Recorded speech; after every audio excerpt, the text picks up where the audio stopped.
नमस्कार, जनता टीवी देख रहे हैं आप। आपके साथ मैं हूं अंजलि भंडारी और रुक करेंगे सुपरफास्ट न्यूज की ओर। संसद में पीएम मोदी का संबोधन। शुरुआत में लता मंगेशकर जी को अर्पित की श्रद्धांजलि। राष्ट्रपति के अभिभाषण के धन्यवाद प्रस्ताव पर भी बहस का दिया जवाब। पीएम मोदी ने कहा, जीवंत लोकतंत्र का भूषण है आलोचना, लेकिन अंध विरोध लोकतंत्र का अनादर। हम लोकतंत्र को लेकर प्रतिबद्ध। पीएम नरेंद्र मोदी ने कहा कि कोरोना महामारी के समय में भी हमारी सरकार ने किया बेहतर काम, गरीबों तक पहुंचाया राशन। विपक्ष नेताओं ने सिर्फ सरकार का मजाक बनाया। वैक्सीनेशन पर बोले PM, made in India vaccine सबसे ज्यादा प्रभावी। 80% लोगों को लगी दूसरी डोज, लेकिन महामारी पर भी राजनीति का हो रहा इस्तेमाल। कांग्रेस पर जमकर बरसे मोदी। कहा, पहली लहर के दौरान कांग्रेस ने फैलाया भ्रम। पीएम ने पूछा, कब तक चलेगी ये दलगत राजनीति? मोदी का विरोध कीजिए, देश का नहीं। पीएम मोदी ने कहा कि देश में बड़ा एफडीआई। आज रिन्यूएबल एनर्जी में दुनिया के 5 बड़े देशों में शामिल भारत। हमने नियम और प्रक्रिया को किया सरल। कांग्रेस को दर्द दे रहा आत्मनिर्भर भारत। भारत ने सारा बोझ अपने कंधे पर उठाते हुए जारी रखी फर्टिलाइजर की सप्लाई। पीएम ने रखा सरकार का पक्ष। बोले, सरकार ने की छोटे किसानों को कोरोना संकट से निकालने की कोशिश। 4 पीढ़ी से महलों में बैठे हुए लोग नहीं समझ पाएंगे छोटे किसानों की समस्या। पीएम ने नेहरू की किताब भारत की खोज से पढ़ा कोट। कहा, किताब में लिखा संविधान में नहीं आता राष्ट्र शब्द। ये शब्द कहकर इस सदन का किया गया अपमान। पीएम ने विष्णु पुराण के कोट का भी किया उल्लेख। विपक्ष पर लगाया आरोप। कहा, कांग्रेस ने की तमिल सेंटिमेंट को आग लगाने की कोशिश। मिशन यूपी 2022 के लिए आज बीजेपी खोलेगी वायदों का पिटारा। 10:30 बजे केंद्रीय गृह मंत्री अमित शाह जारी करेंगे संकल्प पत्र। बीजेपी का संकल्प पत्र जारी करते समय गृह मंत्री अमित शाह के साथ मौजूद रहेंगे सीएम योगी आदित्यनाथ, केंद्रीय मंत्री धर्मेंद्र प्रधान, डिप्टी सीएम केशव प्रसाद समेत कई दिग्गज नेता भी होंगे शामिल। यूपी में आज थमेगा पहले दौर के लिए प्रचार का शोर। दिग्गजों ने झोंकी पूरी ताकत। शाम 5 बजे प्रधानमंत्री मोदी की वर्चुअल रैली। यूपी की जंग में अखिलेश यादव के पक्ष में खुद ही ममता बनर्जी। लखनऊ में अखिलेश के साथ सांझा प्रेस कॉन्फ्रेंस के बाद अब मथुरा में समाजवादी पार्टी के लिए मांगेंगे वोट।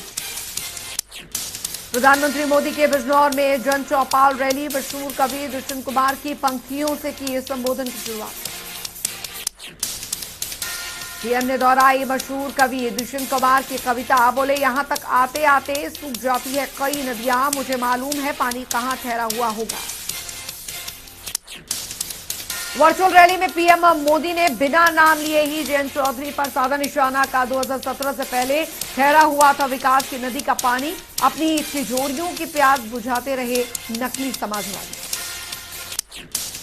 पीएम मोदी ने जन चौपाल में बीजेपी के खूबियों का किया बखान। कहा, पिछले 5 साल में गन्ना किसानों को 1.5 लाख करोड़ रुपए से ज्यादा का किया गया भुगतान। पीएम ने अपने संबोधन में चौधरी चरण सिंह का किया जिक्र। कहा, चौधरी चरण सिंह के आदर्शों को अपनाते हुए हर किसान का सम्मान करना है हमारा धैर्य। देहरादून के बागेश्वर मंदिर पहुंचे बीजेपी राष्ट्रीय अध्यक्ष जगत प्रकाश नड्डा। बाबा बागनाथ के लिए किए दर्शन, न पूजा अर्चना करते हुए चुनावों में जीत का मांगा आशीर्वाद।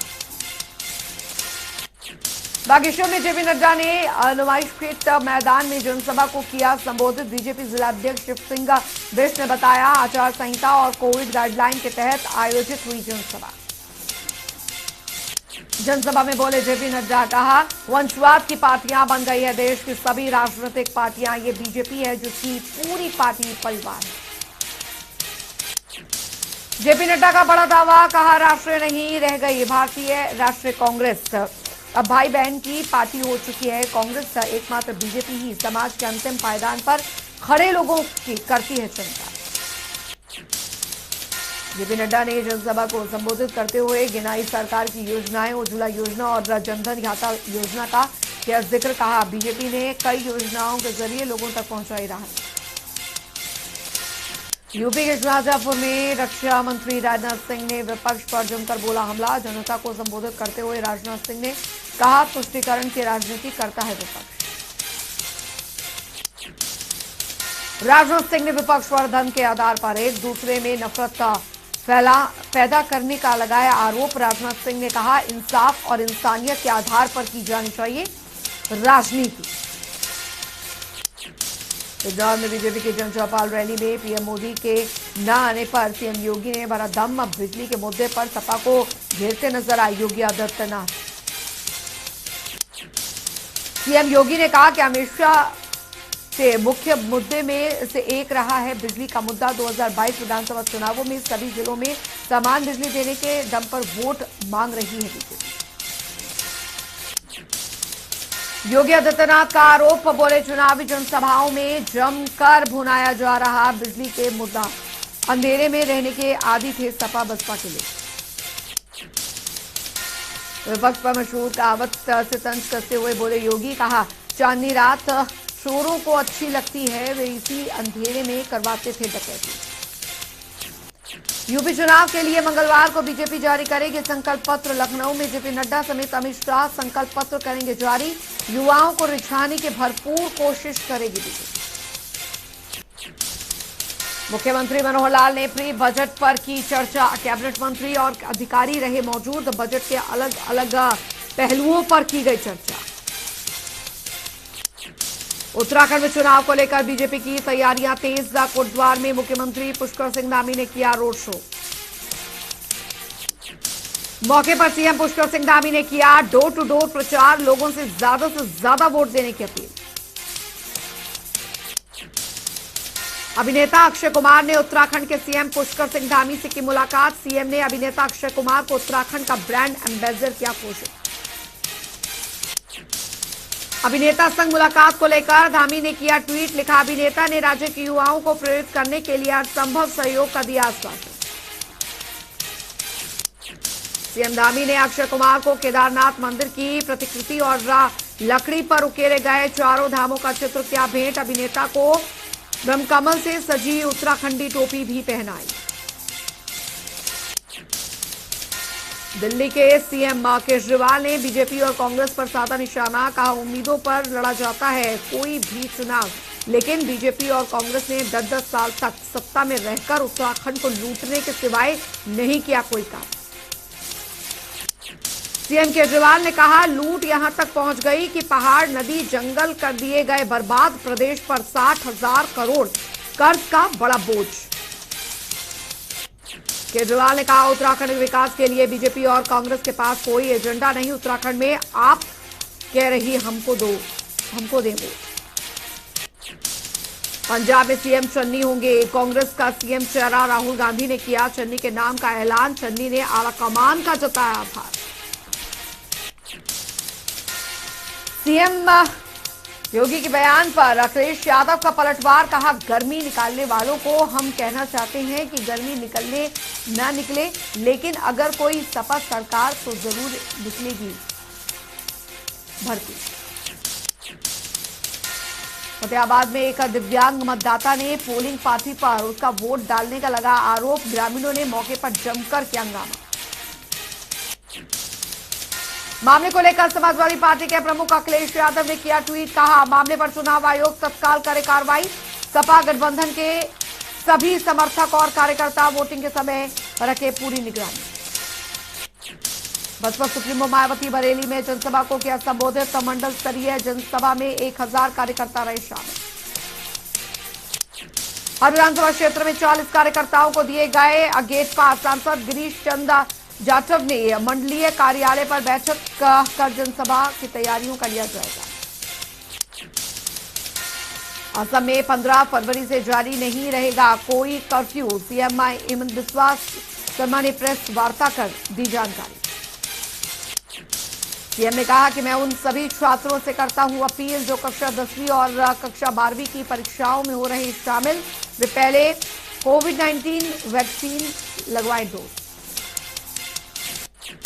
जेएनयू को मिली पहली महिला ओबीसी, प्रोफेसर शांतिश्री धुलीपड़ी पंडित तुंगी जेएनयू की नई कुलपति। दिल्ली में स्कूल खोलने के बाद अब शिक्षा मंत्री मनीष सिसोदिया ने लिया स्कूलों का जायजा। दिल्ली कैंट में सर्वोदय स्कूल पहुंचकर बच्चों से की बातचीत। शिक्षा मंत्री मनीष सिसोदिया ने कोविड प्रोटोकॉल फॉलो करने के दिए निर्देश। कहा स्कूल आने के लिए बच्चे के माता पिता की अनुमति जरूरी। विश्व में जारी कोरोना का कहर, अब तक 39 करोड़ 98 लाख से ज्यादा केस आए सामने। करीब 31 करोड़ से ज्यादा मरीज रिकवर। मौत का आंकड़ा 57 लाख। देश में 24 घंटे में मिले 83,800 से ज्यादा नए केस। करीब 2 लाख से ज्यादा मरीज ठीक। तो वहीं 895 लोगों ने तोड़ा दम।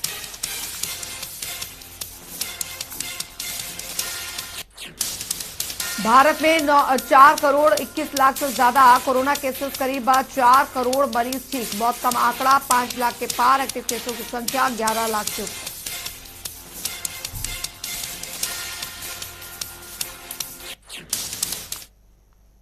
रुक रहे एक छोटे से ब्रेक के लिए, फौरन लौट रहे हैं।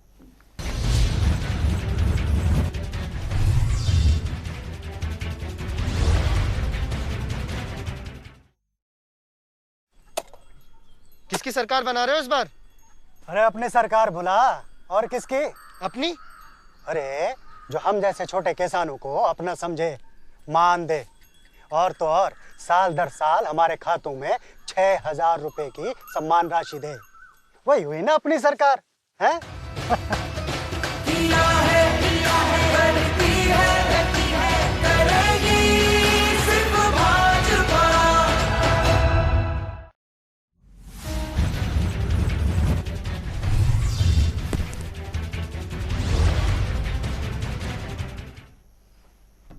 ब्रेक के बाद स्वागत है। एक बार फिर रुक करेंगे सुपरफास्ट न्यूज की ओर। राजधानी दिल्ली में फिर धड़ाम से गिर रहे कोरोना के मामले। 24 घंटे में मिले 1,151 मरीज। 15 लोगों की मौत। कुल मामले 18 लाख के पार। एक्टिव केसों की संख्या 7,000 से ज्यादा। मौत का आंकड़ा 25,000 के पार। महाराष्ट्र में भी कोरोना हुआ डाउन। 24 घंटे में मिले केवल 9,666 नए मामले। 66 लोगों की गई जान। कुल संक्रमितों की संख्या 78 लाख के पार। वहीं एक्टिव केसों की संख्या 1,18,000 से ऊपर। पश्चिम बंगाल में कोरोना के आंकड़ों में उतार चढ़ाव जारी। 24 घंटे में मिले 1,345 नए मामले। 31 लोगों की गई जान। कुल मामले 20 लाख के पार। वहीं 19 लाख से ज्यादा मरीज ठीक। यूपी में 24 घंटे में कोरोना के 2,779 नए मामले। 15 लोगों ने तोड़ा दम। कुल संक्रमण का आंकड़ा 20 लाख के पार। एक्टिव केसों की संख्या 32,000 से ज्यादा। वहीं मौत का आंकड़ा 23,000 के पार। बिहार में 24 घंटे में मिले कोरोना के केवल 295 नए केस। कुल मामले 8 लाख के पार। एक्टिव केसों की संख्या 3,000 से ज्यादा। मौत का आंकड़ा 12,000 के पार। हरियाणा में कोरोना की रफ्तार हुई धीमी। 24 घंटे में मिले कोरोना के 1,231 नए केस। 21 लोगों की गई जान। 11,779 केस एक्टिव। मौत का आंकड़ा 10,000 के पार। हिमाचल में 24 घंटे में मिले केवल 376 नए मामले। 11 मरीजों की गई जान। कुल मामले 2,77,000 के पार। 6,000 से ज्यादा केस अब भी एक्टिव। मौत का आंकड़ा 4,000 के पार। देश में कोरोना के खिलाफ वैक्सीनेशन अभियान जारी। वैक्सीनेशन का आंकड़ा 169 करोड़ के पार।